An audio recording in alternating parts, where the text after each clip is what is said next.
Nobody expected what Bumpy Johnson did when they insulted him. September 1948. Sal Bonnano walks into Bumpy's restaurant with 6 armed soldiers and says the one thing you never say to the godfather of Harlem.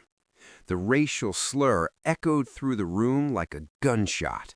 Everyone expected Bumpy to explode, to pull his razor, to turn that restaurant into a bloodbath.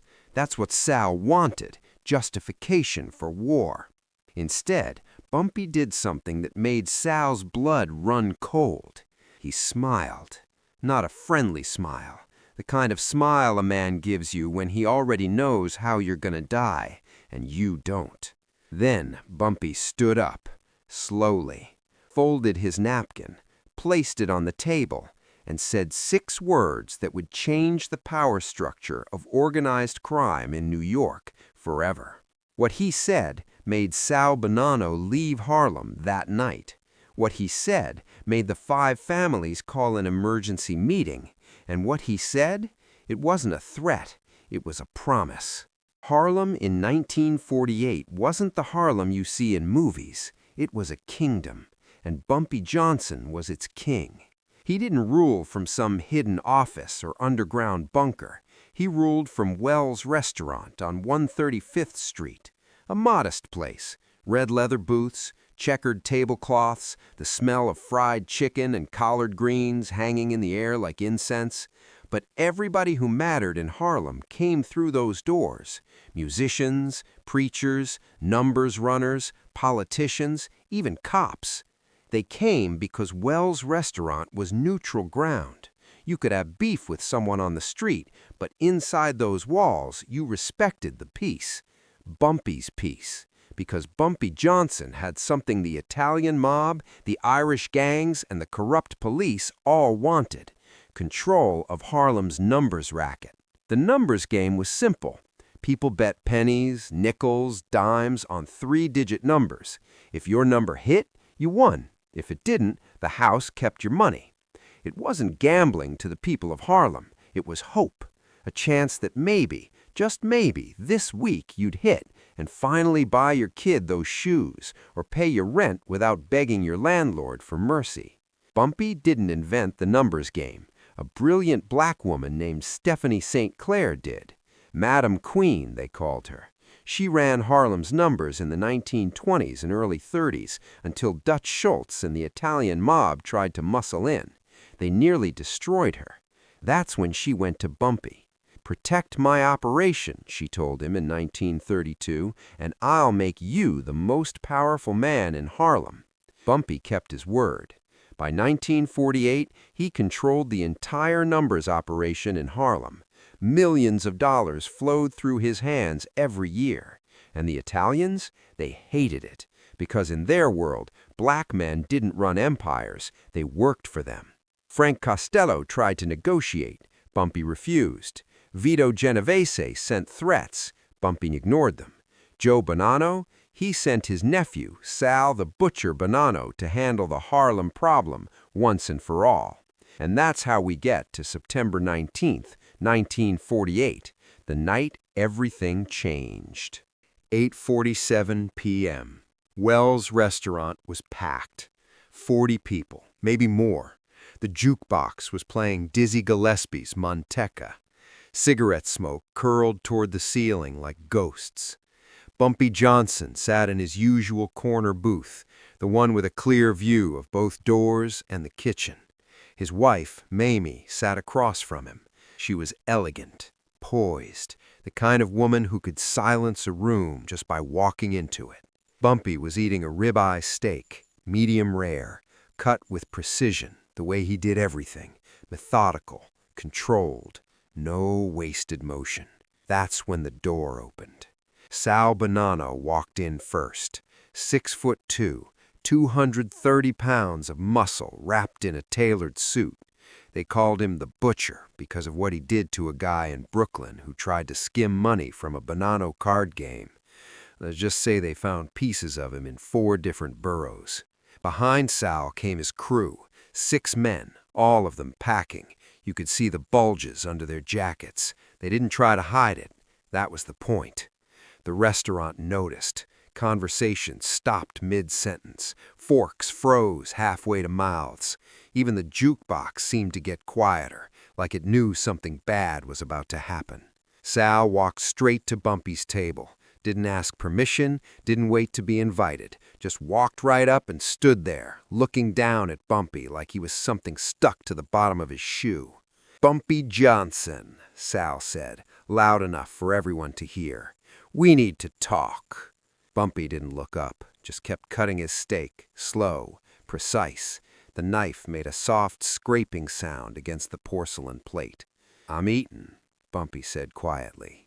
Sal smiled, not a friendly smile, the kind of smile a bully gives you before he takes your lunch money. "Yeah, I can see that. Nice restaurant you got here. Real quaint. But here's the thing, Bumpy. My Uncle Joe, he's got a problem. See, he thinks it's time for Harlem to get with the program. The numbers game? That's Italian business now. Always should have been." Bumpy still didn't look up, but Mayme did. She stared at Sal with the kind of cold contempt that could freeze blood. Sal continued.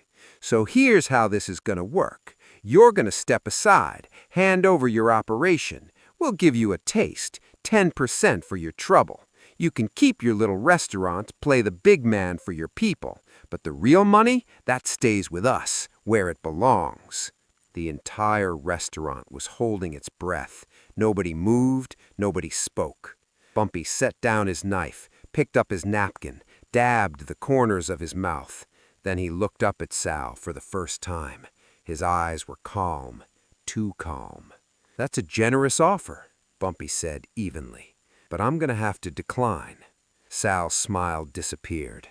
"You're making a mistake." "I've made a lot of mistakes in my life. This ain't one of them." That's when Sal said it. The word, the slur, the one thing you never say to a black man in his own establishment, in front of his wife, in front of his people. "Listen, N-word." The fork Mayme was holding hit her plate with a sharp clink. The sound echoed like a gunshot. The entire restaurant went dead silent. Not the kind of silence where people pause to listen, the kind where everyone's deciding if they'll see tomorrow. Bumpy's expression didn't change, didn't flinch, didn't show anger. But everyone in that restaurant who knew him, everyone who understood what Bumpy Johnson was capable of, felt their blood turn to ice. Because Bumpy Johnson sitting perfectly still was more dangerous than most men in motion. His right hand moved, slowly, reached into his vest pocket. Sal's 6 bodyguards all tensed, hands moving toward their weapons. But Bumpy didn't pull a gun. He pulled out his razor. The same straight razor he'd carried since he was 16 years old, the one he'd used to carve his reputation into the flesh of men who'd underestimated him. He placed it on the table, gently, next to his steak knife. "You brought 6 men," Bumpy said quietly. His voice was so calm it was terrifying. "6 guns into my restaurant, and you think that makes you dangerous?" Sal tried to laugh it off. "I think it makes me smart." "No," Bumpy said. "It makes you ignorant." He stood up, slowly, folded his napkin with the same precision he used to cut his steak, placed it on the table. The 6 bodyguards all reached for their weapons. Bumpy didn't even glance at them. "You see these people?" Bumpy said, gesturing to the 40 people in the restaurant. "You think they're just customers, just innocent folks eating dinner?" Sal looked around. For the first time, uncertainty crept into his eyes. "Let me educate you, Sal. That man by the door, his name is Thomas. I paid his daughter's hospital bills when she got pneumonia. That woman in the red dress, her husband used to beat her. I made sure he stopped. That kid washing dishes in the back, I kept him out of jail when the cops tried to frame him for something he didn't do." Bumpy took a step closer.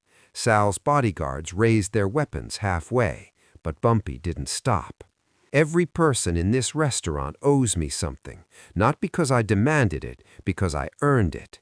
You brought 6 guns into my house, Sal, but I've got 40 soldiers. They're just not wearing suits." Sal swallowed hard, glanced around the room again.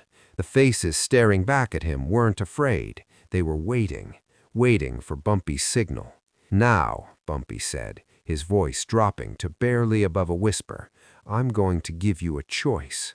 You can apologize to my wife for using that word in her presence. Then you can walk out of here and tell your Uncle Joe that Harlem is not for sale. Or," he picked up the razor, opened it slowly. The blade caught the light. "You can find out why they call this Bumpy's Kingdom." Sal Bonnano had killed 17 men in his career. He'd broken bones, burned businesses, extorted millions. He wasn't used to being afraid. But standing there in that restaurant, surrounded by 40 silent witnesses, staring into Bumpy Johnson's cold, calm eyes, Sal Bonnano felt something he hadn't felt since he was a child. Terror. Not the kind of terror that comes from physical pain, the kind that comes from realizing you've miscalculated badly and there's no way out. Bumpy smiled, that same smile from earlier, the one that said he already knew how this story ended. Then Bumpy Johnson said 6 words that would echo through the criminal underworld for decades. "Your uncle will bury you tomorrow." The words hung in the air like smoke. Sal's face went pale. "What?" "You heard me," Bumpy said calmly. "You walked into my restaurant, disrespected me, disrespected my wife, disrespected my people, and you think you're walking out of here?" Sal's bodyguards raised their guns fully now, all 6 of them, aimed at Bumpy. Bumpy didn't even blink. "You can shoot me," Bumpy said, "and maybe you'll kill me, but the moment you pull those triggers, 40 people in this room will tear you apart. And even if you make it out, even if you somehow fight your way through that door, you think you're making it out of Harlem alive? This is my city, Sal. Every block, every corner, every alley. You're already dead. You just don't know it yet." The silence was absolute. You could hear the clock on the wall ticking, the hum of the refrigerator in the kitchen, someone's breath, shallow and quick. Sal's hand was shaking, just barely, but it was shaking. That's when Bumpy gave him the mercy he didn't deserve. "Or," Bumpy said softly, "you can apologize to my wife, walk out of here, and never come back. Tell your uncle that if he wants Harlem, he can come himself, but he better bring more than 6 men." For 10 seconds, nobody moved. 10 seconds that felt like 10 years. Then Sal Bonnano lowered his weapon. His crew looked at him in shock. But Sal wasn't looking at them. He was looking at Mayme. "Mrs. Johnson," Sal said, his voice barely audible. I apologize. That word, I shouldn't have said it." Mayme didn't respond, just stared at him with those cold, unforgiving eyes. Sal backed away, slowly. His crew followed him, weapons still out, but lowered now. They moved toward the door like men walking away from a bomb they'd accidentally triggered. When Sal reached the door, he turned back one last time. "This isn't over, Bumpy." Bumpy sat back down, picked up his fork, cut another piece of steak. "Yes, it is," Bumpy said without looking up. "You just don't know it yet." Sal and his crew left. The door swung shut behind them. For a moment, the restaurant stayed silent. Then someone started clapping. Slow at first, then faster. Then everyone was clapping, standing, cheering. Bumpy Johnson had just stared down 6 armed mobsters without firing a single shot. Mayme reached across the table and squeezed his hand. "You didn't have to do that," she said softly. "Yes, I did," Bumpy replied. "Respect is everything. You lose that, you lose everything." Sal Bonnano left Harlem that night. He never came back. 3 days later, the 5 families held an emergency meeting in Manhattan. Joe Bonnano wanted revenge. He wanted Harlem. He wanted Bumpy Johnson dead. But Frank Costello, the man who really ran New York's underworld, said something that changed everything. Bumpy Johnson runs Harlem because Harlem wants him to. We try to take it by force. We start a war we can't win. Not because we can't kill him, because we can't kill 40,000 people who'll die for him. Leave Harlem alone. And they did. From that night forward, the Italian mob never tried to take over Harlem's numbers game again. They made deals, they negotiated, they showed respect. Because Bumpy Johnson taught them something they'd forgotten. Power isn't just about guns and money. It's about loyalty. It's about earning the respect of people who don't have to give it to you. Sal Bonnano died in 1952. Heart attack. Some people said it was natural. Others said Bumpy had a long memory. Nobody knows for sure. But here's what we do know. After that night in September 1948, nobody ever disrespected Bumpy Johnson in his own restaurant again. And that razor he put on the table, he never had to use it. Because sometimes the most dangerous weapon a man has isn't made of steel. It's the love of his people. If this story of respect, power, and standing your ground moved you, hit that like button and subscribe. Share this with someone who needs to hear about real strength, the kind that doesn't need violence to prove itself. Drop a comment below. Have you ever seen someone command a room with just their presence?